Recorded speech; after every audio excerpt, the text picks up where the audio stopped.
Hello everybody, so today it is my turn to read our story, but before we get started I just wanted to say hello to everybody. So hi Joshua, hi Abby, hi Aoife, hello Oscar, hello Riley, hello Ben, hello Faye, hello Isabella, hello Barack, hello Chris, hello Ruben Murphy and hello Ruben Graham, hello Lucy, hello Elena, hello Harper, hello Kaya and hello Brona.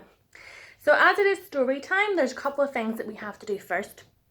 So the first thing is we have to make sure that we're sitting on our bottoms and that our hands are on our knees.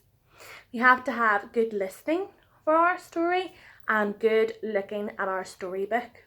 And remember, story time is, that's right, story time is quiet time. So today I'm going to read this story. We'll see. This story is called Room on the Broom and it was written by a lady called Julia. So let's see what happens in our story today. The witch had a cat and a very tall hat and long ginger hair which she wore in a plait. How the cat purred and how the witch grinned as they sat on their broomstick and flew through the wind. But how the witch wailed and how the cat spat. When the wind blew so wildly, it blew off her hat. No. Down, cried the witch. And they flew to the ground. They searched for the hat, but no hat could be found. Then out of the bushes on thundering paws, there bounded a dog with the hat in his jaws. He dropped it politely, then eagerly said, as the witch pulled the hat down firmly on her head, I am a dog as keen as can be. Is there room on the broom for a dog like me? Yes, cried the witch, and the dog clambered on. The witch tapped the broomstick and whoosh, they were gone. Over the fields and the forest they flew. The dog wagged his tail and the stormy wind blew. The witch laughed aloud and held on to her hat, but away blew her bow from her long ginger plait. Down, cried the witch, and they flew to the ground. They searched for the bow, but no bow could be found. Then out from a tree with an ear-splitting shriek, there flapped a green bird with the bow in her beak. She dropped it politely and bent her head low, then said, as the witch tied her plait in a bow, I am a bird as green as can be. Is there room on the broom for a bird like me? Yes, cried the witch, so the bird fluttered on. The witch tapped the broomstick and whoosh, they were gone. Over the reeds and the rivers they flew. The bird shrieked with glee and the stormy wind blew. They shot through the sky to the back of beyond. The witch clutched her bow, but let go of her wand. Down, cried the witch, as they flew to the ground. They searched for the wand, but no wand could be found. Then all of a sudden, from out of a pond, leapt a dripping wet frog with a dripping wet wand. He dropped it politely, then said with a croak, as the witch dried the wand on a fold of her cloak, I am a frog as clean as can be. Is there room on the broom for a frog like me? Yes, cried the witch, so the frog bounded on. The witch tapped the broomstick and whoosh, they were gone. Over the moors and the mountains they flew.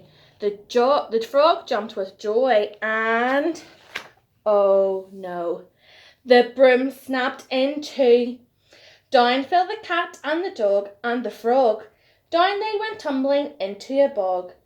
The witch's hat broomstick flew into a cloud and the witch heard a roar that was scary and loud. I am a dragon as mean as can be, and I'm planning to have witch and chips for my tea. No, cried the witch, flying higher and higher. The dragon flew after her, breathing out the fire. Help, cried the witch, flying down to the ground. She looked all around, but no help could be found. The dragon drew nearer and licking his lips said, maybe this once I'll have witch without chips.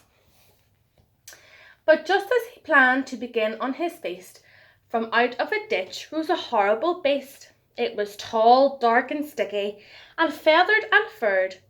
It had 4 frightful heads and had wings like a bird.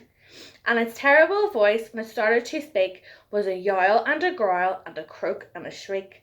It dipped and it squelched as it strode from the ditch, and it said to the dragon, "Buzz off, that's my witch."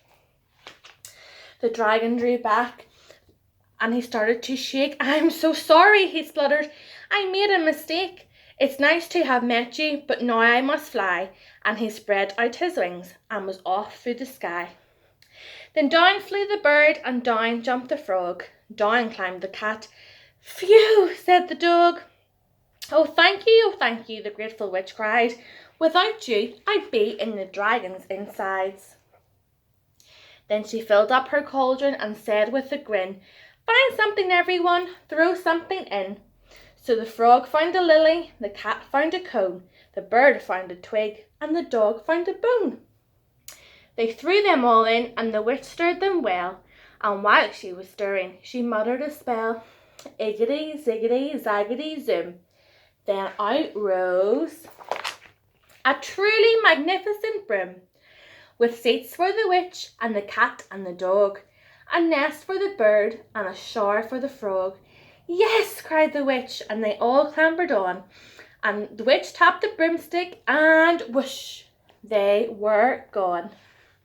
And that is the end of our story. Do you see now she has a new broomstick, and it's not broken in half anymore, but this time, look, they have seats for all of the animals. Wasn't that a really good story today?